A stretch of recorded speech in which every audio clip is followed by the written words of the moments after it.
యేసుక్రీస్తు అతి పరిశుద్ధ నామంలో మీకు శుభములు తెలియజేస్తున్నాను. ఈ దిన ధ్యాన పఠనము యెషయా గ్రంథము 3వ అధ్యాయము 10వ వచనము చదువుకుందాము. మీకు మేలు కలుగునని నీతిమంతులతో చెప్పుము, వారు తమ క్రియల ఫలము అనుభవింతురు.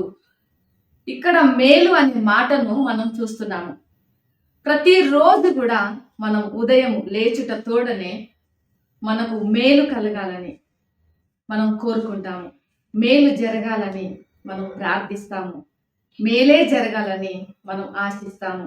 మనం చేసే ప్రతి పనిలో, మనం వెళ్ళే ప్రతి చోట, మనం ఎక్కడికి వెళ్ళినను మనందరికీ మేలు జరగాలి, మేలే కలగాలి అని మనం కోరుకుంటాం, కానీ కీడును అస్సలు కోరుకోం.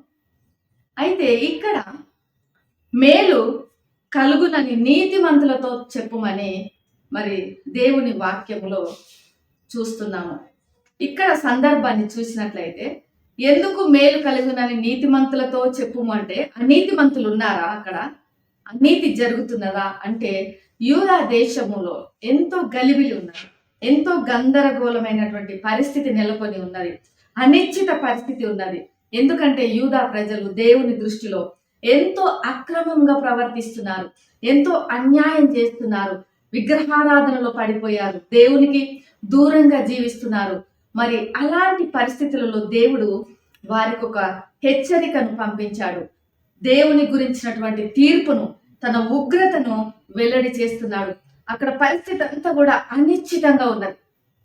అలాంటి గందరగోళ పరిస్థితిలో దేవుడు మరి ఒక మంచి వాగ్దానంతో కూడినటువంటి చక్కటి మాటలు ఇక్కడ తెలియజేస్తున్నాడు. నీతిమంతులకు తెలియజేయి, మేలు జరిగిద్ది కాబట్టి నీతిమంతులకు తెలియజేయు అంటున్నాడు. మీకు మేలు కలుగుననే మాటను మనం చూసినట్లయితే సమాధానము, క్షేమమును సూచిస్తున్నది, భద్రతను సూచిస్తున్నది, సంరక్షణను సూచిస్తున్నది. తమ క్రియల ఫలము వారు అనుభవింతురు అనే మాట, దేవుడు ఎంతో న్యాయవంతుడు, ఆయన నీతిమంతుడు. కాబట్టి ఆయన పట్ల ఎవరైతే యథార్థతతో, విధేయతతో, విశ్వాసంతో నడుచుకుంటారో వారి యొక్క క్రియల ఫలము, ఆ మేలును వారు అనుభవిస్తారు అనే మాటను అక్కడ సూచిస్తున్నది. అయితే మరి యూదా ప్రజలు, యూదా జనాంగం అంతా కూడా దేవుని దృష్టిలో అంత పాపము చేసి జీవిస్తున్నారు అంటే అందరూ కాదు, వారి మధ్యలో ఒక శేష జనం అనేది ఉంది. వారు దేవుని దృష్టిలో ఎంతో భయభక్తులు కలిగి జీవిస్తున్నారు, విధేయత కలిగి జీవిస్తున్నారు, ఎంతో విశ్వాసంతో ఉన్నారు. వాళ్ళు ఒక శేష జనంగా అక్కడ ఉన్నారు. కాబట్టి ఆ శేష జనముతో దేవుడు మాట్లాడుతున్నాడు. నీతిమంతులకు ఖచ్చితంగా మేలు జరుగుతుంది, వారు తమ క్రియలను అనుభవిస్తారు, వారు ఆ ఫలాన్ని వాళ్ళు అనుభవిస్తారని. మరి నీతిమంతులు అన్నప్పుడు ఎవరు అక్కడ నీతిమంతులు? వాక్యం అయితే స్పష్టంగా తెలియజేసేది ఏమిటంటే, ఏ మనుషుడును ఆయన దృష్టికి నీతిమంతుడని తీర్చబడడు.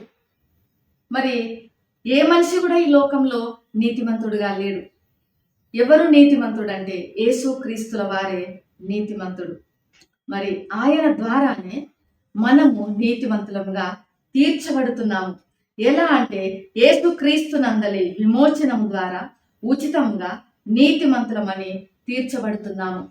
ఆయన నీతిమంతుడు కనుక ఆయన సిలువలో చనిపోయి సమాధి చేయబడి తిరిగి లేచినాడు. ఆయన నీతిమంతుడు, మరణాన్ని జయించినటువంటి పునరుత్థాన శక్తిమంతుడు. ఆయనలో ఏ పాపము లేదు. మరి ఆయన యందు విశ్వాసం ఉంచిన మనము పాపం నుంచి విమోచింపబడి నీతిమంతులుగా తీర్చబడుతున్నాము. అది మనకు మేలు జరుగుతున్నది. నిత్య జీవానికి మనల్ని వారసులుగా చేస్తున్నాడు. అది మనకు మేలుగా మరి కలుగుతున్నది. ఆయన వాగ్దానములను మనకి ఇచ్చాడు. ఆ వాగ్దానంలో నెరవేర్చి మన జీవితాల్లో జరుగుతుండగా మనకి ఎంతో మేళ్ళు, ఆశీర్వాదాలు, ఉపకారాలు మనకు జరుగుతున్నవి. దేవుడు పాపమును చేసినటువంటి వారి పట్ల శిక్షను అమలు చేయుటలో ఎంత న్యాయవంతుడో, ఆయన యందు భయభక్తులు కలిగిన వారి పట్ల ఆయన శ్రద్ధాశక్తులు చూపుటలో న్యాయవంతుడిగా ఉన్నాడు. వారిని దీవించి ఆశీర్వదించి వారి పట్ల మేళ్ళు, ఉపకారాలు చేయుటలు కూడా ఆయన న్యాయవంతుడిగానే ఉన్నాడు. దేవుడు అంత గొప్ప దేవుడు, ప్రేమ కలిగినటువంటి దేవుడు.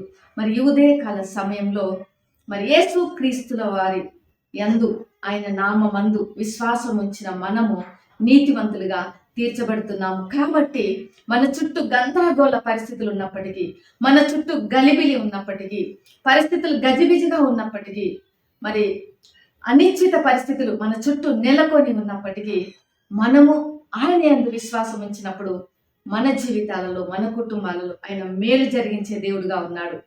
మనల్ని సంరక్షించే విషయంలో ఎంతో సామర్థ్యం కలిగినటువంటి దేవుడుగా ఉన్నాడు. మనకు కొన్నిసార్లు మన చుట్టూ ఉన్న పరిస్థితులను చూసి మనము కాంప్రమైజ్ అయితే అయిపోతుంది కదా, ఒక్కసారి పాపం చేస్తే ఏం కాదు, దేవుడు క్షమిస్తాడు కదా, మనకు అలాంటి ఆలోచనలు వస్తాయి. ఇతరులను చూసి అరే వాళ్ళు ఎంత సంతోషంగా జీవిస్తున్నారు, పాపం చేసి కూడా ఎంత హాయిగా జీవిస్తున్నారు, మనము చేస్తే కూడా ఏమవుతుంది అనేటువంటి శోధన మనకు కలుగుతుంది. కానీ శోధనను జయించిన వాడు ధన్యుడు. మరి దేవుని యొక్క సన్నిధిలో మనం వచ్చినప్పుడు, దేవుని యొక్క సహాయాన్ని మనం తీసుకున్నప్పుడు, దేవుని యొక్క వాక్యానుసారంగా మనం జీవించినప్పుడు, ప్రార్థనాపూర్వకంగా మనమైన కృపా సింహాసనమును సమీపించినప్పుడు మనకు కావలసినటువంటి మరి ఆ శక్తిని ఆయన మనకు అనుగ్రహిస్తాడు. మనము ఆయన వాక్యానుసారంగా జీవించినప్పుడు, ఆయన చిత్తానుసారంగా మనం నడుచుకున్నప్పుడు, ఆయన యందు విశ్వాసం ఉంచినప్పుడు దేవుడు మన జీవితాలలో మేలు జరిగిస్తాడు. మన ద్వారా మన కుటుంబాలలో కూడా మేళ్లను, ఉపకారములను జరిగిస్తాడు. మనం చేసినటువంటి క్రియలకు, సత్క్రియలకు ఆ ప్రతిఫలాన్ని మనం అనుభవిస్తాము. మరి ఉదయకాల సమయంలో దేవుడు మీ జీవితాలలో మేలు జరిగించాలని ఆయన కోరుకుంటున్నాడు. మీ కుటుంబాలలో మేలు జరిగించాలని ఆయన కోరుకుంటున్నాడు. దేవుడు ఎంతో గొప్ప దేవుడు. ఆయన యందు విశ్వాసం ఉంచండి, మీకు మేలు కలుగుతుంది, మీ కుటుంబాలలో మేలు జరుగుతుంది. మీరు వెళ్ళే ప్రతి చోట మీకు మేలే జరుగుతుంది. మరి అట్టి మేలు మీరు పొందుకొందురుగాక. ప్రేమ నమ్మకం వెళ్ళిన పరలోక తండ్రి, పరిశుద్ధుడానికి వందనాలు చెల్లిస్తున్నాను. ఈ ఉదయకాల సమయంలో వీడియో వీక్షిస్తున్న బిడ్డలందరి కొరకు ప్రార్థన చేయించున్నాను. తండ్రి, వారు వెళ్ళే ప్రతి చోట, వారి కుటుంబాలలో, వారి యొక్క జీవితాలలో నాయన మీరు మేలు, ఉపకారములు జరిగించండి. అయ్యా, నువ్వెంత గొప్ప దేవుడవో వారు తెలుసుకునేలాగా నీ కృపను చూపండి. వారిని ఆకర్షించుకోండి. పరిశుద్ధాత్మ దేవ, నీ కార్యాలు వాళ్ళ జీవితాలలో జరిగించండి. యేసు నామములో ప్రార్థిస్తున్నాను తండ్రి, ఆమేన్. దేవుడు మిమ్మల్ని దీవించును గాక.